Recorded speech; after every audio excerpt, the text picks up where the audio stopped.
Selamat pagi adik-adik semua. Kita kembali bertemu di dalam kasih Tuhan Yesus Kristus, dan kita akan beribadah, menyembah dan memuliakan Tuhan. Adik-adik berdoa, kita semua berdoa kiranya dalam waktu yang tidak lama lagi kita bisa beribadah kembali di dalam rumah Tuhan. Kita angkat pujian, Kau Allah yang besar, agung dan mulia. Kemudian kita akan mulai di dalam doa.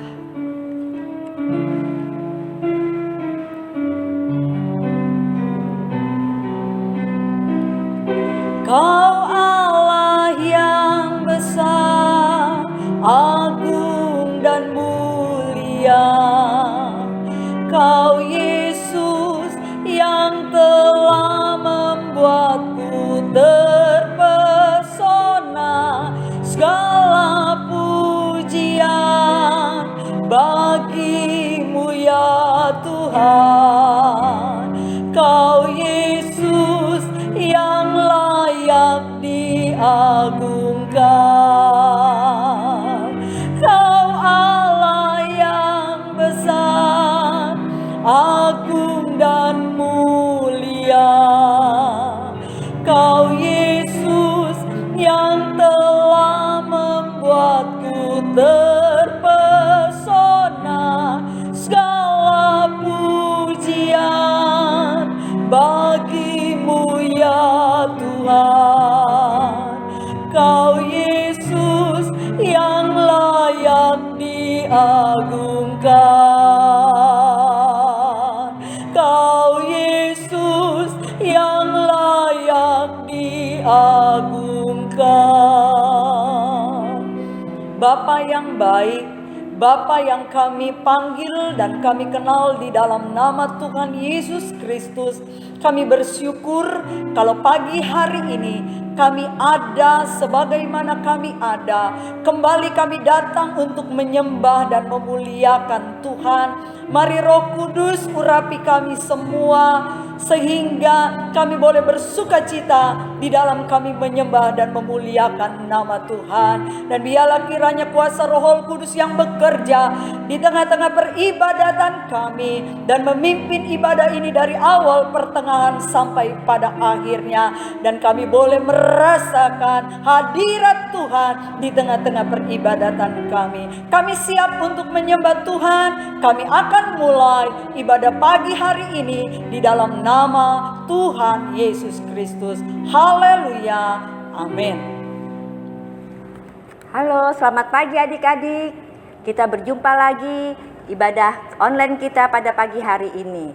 Kakak berdoa, biarlah kita semua dalam keadaan baik dan sehat, karena Tuhan Yesus yang selalu menjaga dan melindungi kita semua. Mari kita siapkan hati kita untuk kita memuji, membesarkan nama Tuhan. Kita angkat pujian, tepuk tangan, haleluya. Tepuk tangan, haleluya. Suruh umat Allah bersuka cita, ijak musuh. Dalam nama Yesus, iblis dikalahkan, kita menang. Tepuk tangan, haleluya.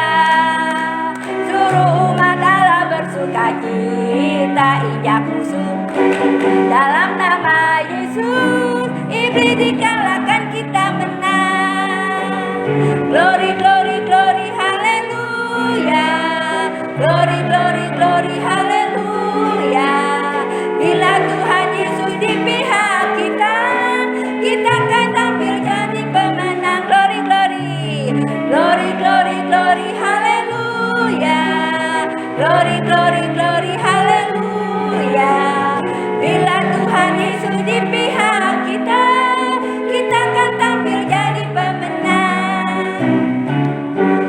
Tuhan, kita ganti dengan pujian, kita dipilih dari segala bangsa.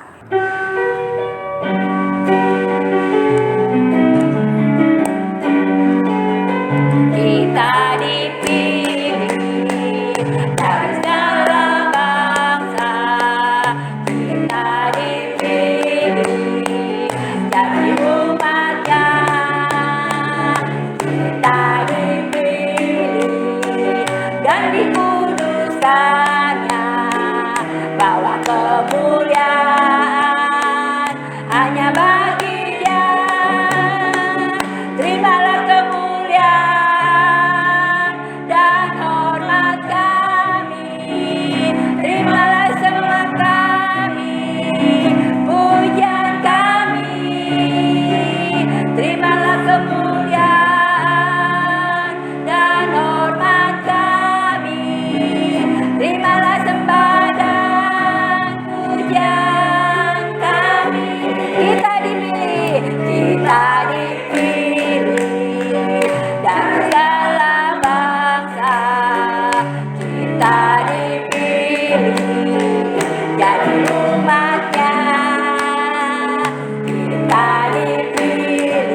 hanya bagi Dia.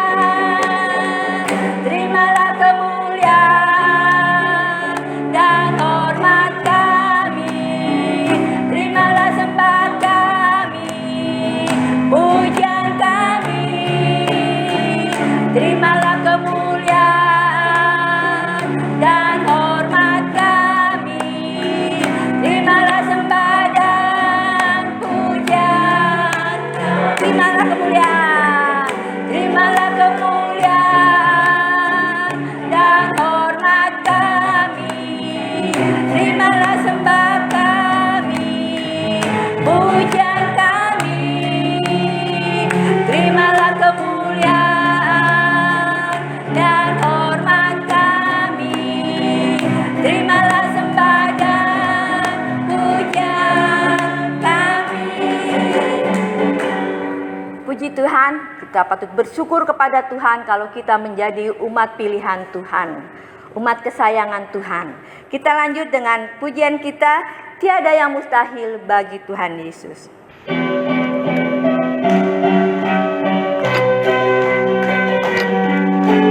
Tiada yang mustahil bagi Tuhan Yesus, tiada yang mustahil bagi Dia.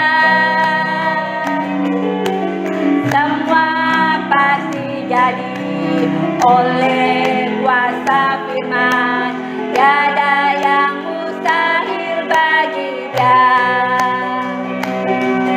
Yang lemah dikuatkan, yang susah dihiburkan, yang sakit disembuhkan oleh kuasa firman. Hei, semua pasti jadi oleh kuasa firman, tiada yang mustahil bagi Dia. Tiada yang mustahil, tiada yang mustahil bagi Tuhan Yesus, tiada yang mustahil bagi Dia. Semua pasti jadi oleh kuasa firman, tiada yang mustahil bagi Dia. Yang lemah dikuatkan, yang susah dihiburkan, yang sakit disembuhkan oleh kuasa firman. Hei, semua pasti jadi oleh kuasa firman, tiada yang mustahil bagi Dia. Tiada yang mustahil bagi Dia, tiada yang mustahil bagi Dia. Puji Tuhan, adik-adik, kita sudah memuji Tuhan. Tiba saatnya kita akan mendengarkan firman Tuhan. Kita siapkan hati kita untuk kita menerima firman Tuhan. Kita akan berdoa, kita lipat tangannya, kita tutup matanya, kita akan berdoa kepada Tuhan Yesus. Tuhan Yesus, Bapa yang baik, terima kasih Tuhan, kalau pagi ini kami boleh memuji, memuliakan nama Tuhan. Kami percaya Tuhan sudah memberkati puji-pujian kami. Tiba saatnya kami akan mendengarkan firman Tuhan. Mari Roh Kudus, Engkau urapi hamba-Mu yang akan menyampaikan firman Tuhan. Urapan yang sama ada pada kami, sehingga kami boleh mengerti maksud firman Tuhan. Kami akan duduk dengan tenang dan mendengarkan firman Tuhan di dalam nama Tuhan Yesus Kristus. Haleluya. Amin.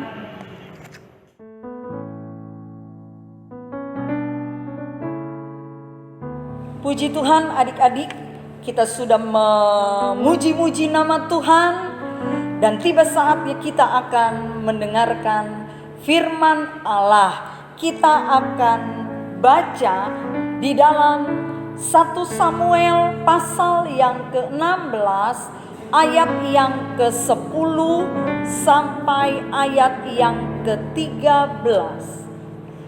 Demikianlah Isai menyuruh ketujuh anaknya lewat di depan Samuel. Tetapi Samuel berkata kepada Isai, semuanya ini tidak dipilih Tuhan. Lalu Samuel berkata kepada Isai, inikah anakmu semuanya? Jawabnya, masih tinggal yang bungsu, tetapi sedang mengembalakan kambing domba. Kata Samuel kepada Isai, suruhlah memanggil dia, sebab kita tidak akan duduk makan sebelum ia datang kemari. Kemudian disuruhnyalah menjemput dia. Ia kemerah-merahan, matanya indah dan parasnya elok. Lalu Tuhan berfirman, bangkitlah, urapilah dia, sebab inilah dia. Samuel mengambil tabung tanduk yang berisi minyak itu dan mengurapi Daud di tengah-tengah saudaranya. Sejak hari itu dan seterusnya berkuasalah roh Tuhan atas Daud. Lalu berangkatlah Samuel menuju Rama. Puji Tuhan, di sini kita membaca firman Tuhan bahwa 7 anak Isai, ya, Isai itu adalah ayahnya, bapaknya Daud, ya. 7 anak Isai, kakak-kakaknya Daud. Di dalam Alkitab dikatakan dalam ayat yang ke-10 tidak dipilih oleh Tuhan untuk menjadi Raja Israel.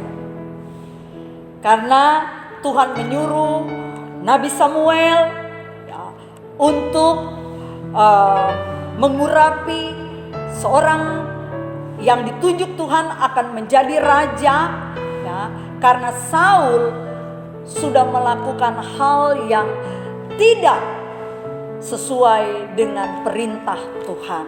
Maka Tuhan menyuruh Samuel untuk mengurapi dan Tuhan akan menunjuk, ya, akan ada raja bagi Israel yang dipilih oleh Tuhan. Nah, 7 anak Isai ini tadi saya sudah katakan, di mana di dalam firman Allah dikatakan tidak dipilih oleh Tuhan. Lalu kita melihat di dalam ayat yang ke-11, ya, Samuel berkata, masih adakah? Apakah hanya ini semua anak-anakmu? Tetapi, ya, Isai dia berkata bahwa masih ada yang bungsu, masih ada lagi, tinggal ada lagi satu yang bungsu, tapi dia tidak ada di sini, kata Isai. Dia sedang mengembalakan kambing domba. Lalu Samuel katakan, panggil, ya, panggil dia, ya, suruhlah menjemput dia supaya dia datang. Dan kita tidak akan makan, kata Samuel, sebelum ia datang.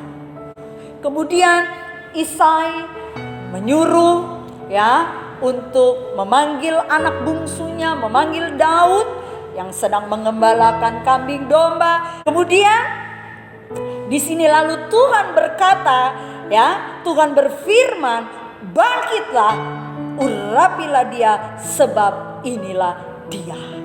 Jadi Tuhan berkata kepada Samuel, bangkit, urapi dia, inilah dia yang aku pilih untuk menjadi Raja Israel.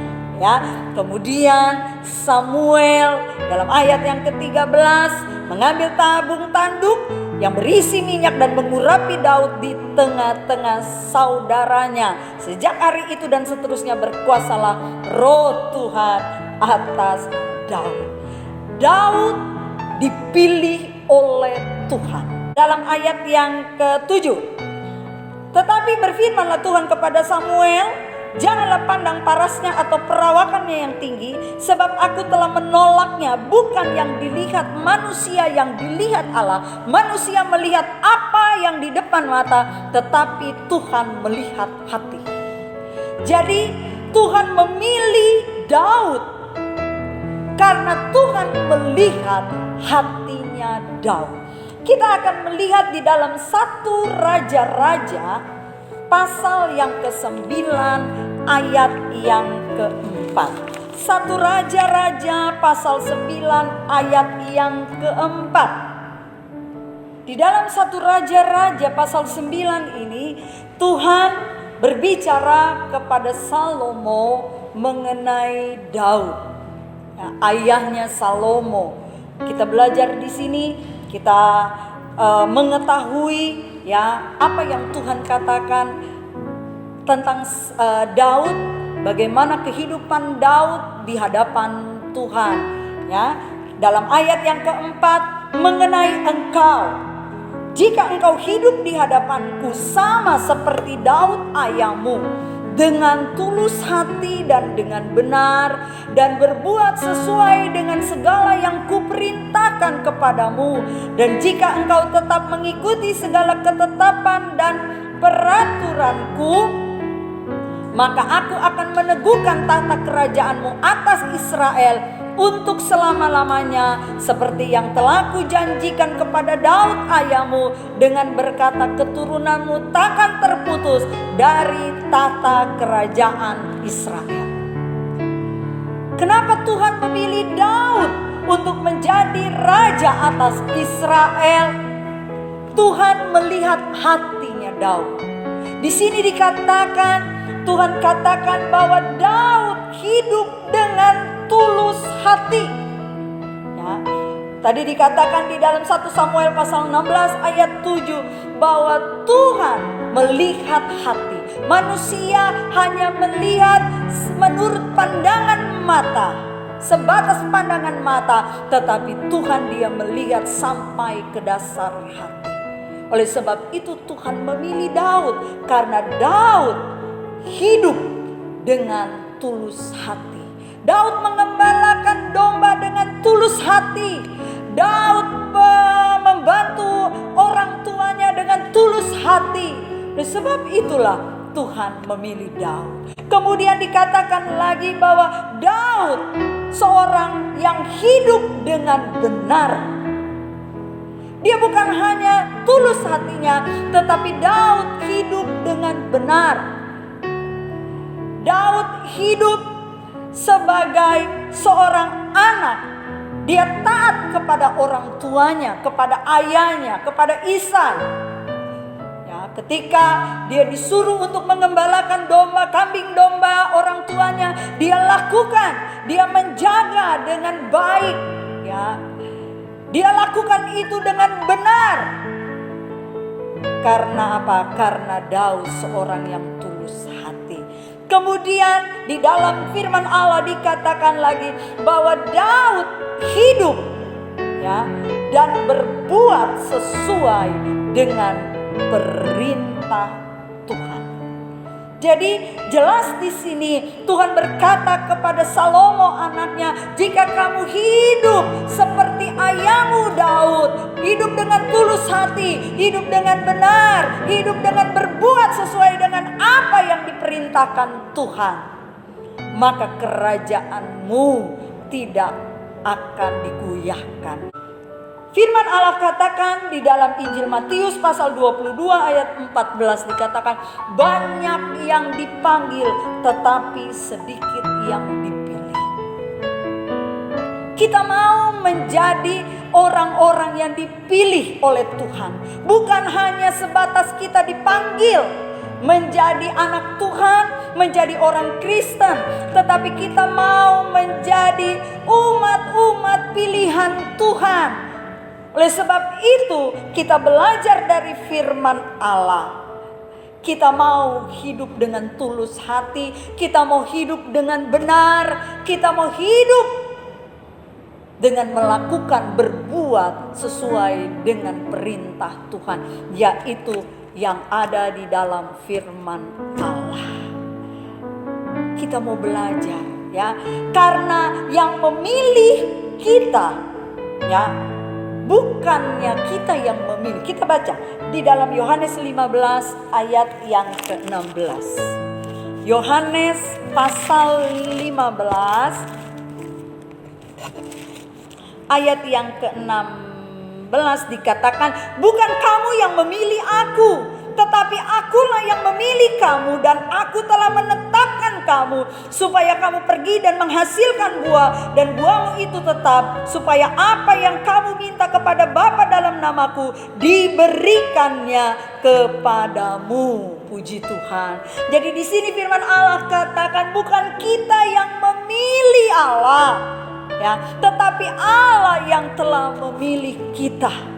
Bukan kita yang memilih kalau saya mau jadi pengikut Yesus, kalau saya mau jadi orang Kristen, tetapi kalau kita menjadi anak Tuhan itu karena Allah yang memilih kita. Amin, ya. Allah yang memilih kita. Sebagaimana Allah memilih Daud, begitupun Allah memilih kita. Oleh sebab itu, ya, Tuhan mau kalau kita sudah menjadi orang-orang pilihan Allah, umat-umat pilihan Allah.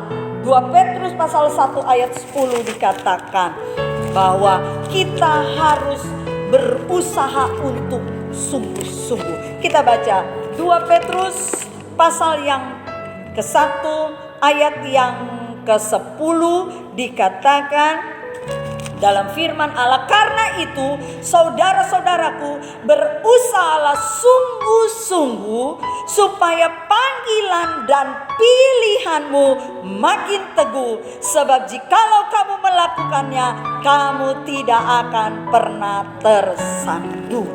Puji Tuhan, ya. Di sini kita diingatkan untuk kita sungguh-sungguh hidup benar di hadapan Tuhan, sungguh-sungguh melayani Tuhan, sungguh-sungguh menyembah Tuhan, sungguh-sungguh melakukan apa yang Allah kehendaki dalam hidup kita. Karena apa? Karena kita adalah umat yang dipilih. Sebab itu firman Allah katakan kita harus berusaha sungguh-sungguh supaya panggilan dan pilihan itu makin teguh. Ya, kita makin tetap kuat terus di dalam Tuhan. Karena apa? Karena Tuhan sudah memilih kita sebagaimana Tuhan memilih Daud untuk menjadi raja Israel. Daud memerintah di Israel selama 40 tahun. Ya, Daud memimpin bangsa Israel, dia menjadi raja.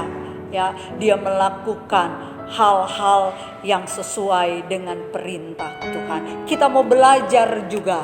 Kalau kita sudah menjadi umat pilihan Tuhan, kita mau belajar dari firman Tuhan untuk kita selalu berusaha hidup di dalam kesungguh-sungguhan, di dalam segala sesuatu untuk kita memuliakan Tuhan.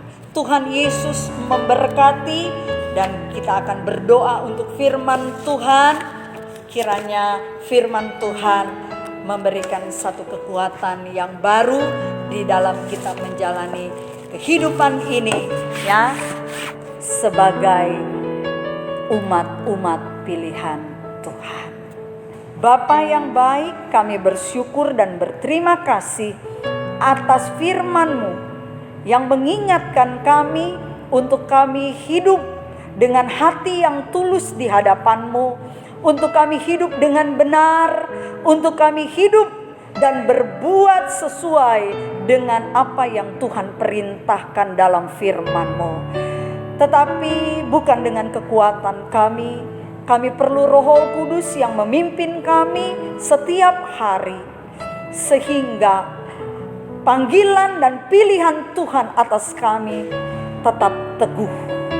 Kami boleh tetap percaya sampai akhir kehidupan kami kepada Tuhan Yesus Kristus, Juru Selamat kami. Terima kasih Bapa, meteraikan firman itu di dalam hati kami semua. Dan biarlah kami semua boleh diberkati, dan kami boleh selalu memuliakan Tuhan. Pagi hari ini kami berdoa Tuhan, biarlah kiranya Tuhan tolong untuk kami dapat beribadah kembali di rumah Tuhan. Kami serahkan semua ke dalam tangan Tuhan, dan biarlah kiranya Roh Kudus bekerja di dalam setiap rencana kami, untuk kami kembali mengadakan ibadah di dalam rumah Tuhan. Terpujilah Allah yang kami sembah.